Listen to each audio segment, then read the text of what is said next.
Hi, friends.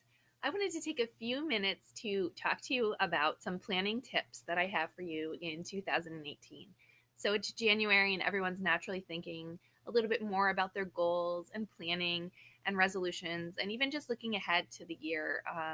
We're thinking about things that might happen in the summer or even the fall and even next holiday season.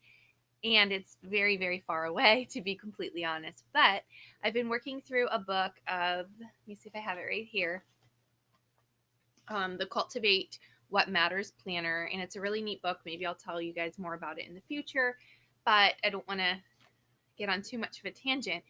As I was using some of their strategies for goal planning for 2018, um, I kind of started thinking, wow, I'm really looking forward to such and such that's happening in May, and I'm really looking forward to such and such that happens in October. And I thought, you know what? It's so awesome to have things to look forward to. As a busy DIY parent where I'm at home and a lot of the days look the same and can get mundane, especially in the winter, I love to have things to look forward to. I mean, who doesn't? So what I started doing was just took a scrap piece of paper and I wrote down January every month, January through December, and one thing in that month that I was really looking forward to. And so this is going to look different for everybody, but it might be a trip, it might be a holiday, it might be a visit from a friend or family member. I can tell you some of mine. It might be a birthday or a celebration, whatever is something that thrills you and gives you something to work towards, because really the months go by so fast, don't they? And if we just think 4 weeks from now there's another exciting thing going on, I think that's a really fun way to look at the year of 2018 as a fun year, a celebratory year. So for instance, I had a mom conference that had the opportunity to go to in January. That was my January thing. It was awesome. I got to go away by myself for one night, stayed in a hotel. That was totally my January thing. I am elated and I'm still on fire and I'm still super encouraged because of that. I'm not sure what's in February. I can't remember what I have planned in February. But let me just talk about some things. For example, May, I put in May that I want to have a time for our family to do something, a special family celebration in May.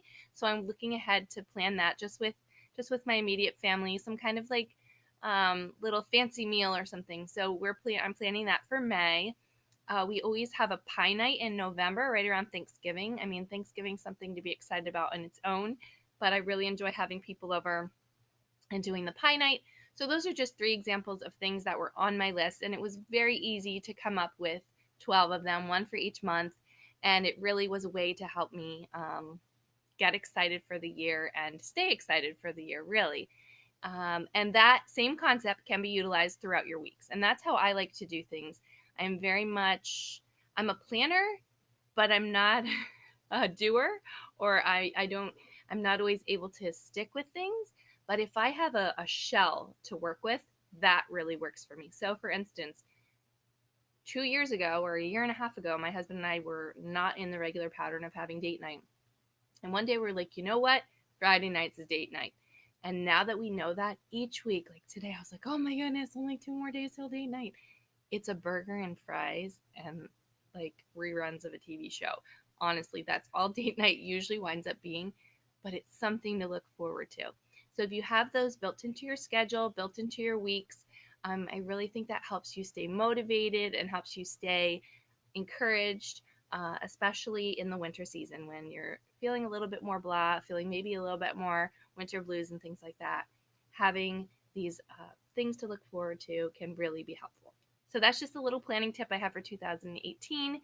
If you guys do any of those or have any additional suggestions, please leave them in the comments below. Thanks so much for watching.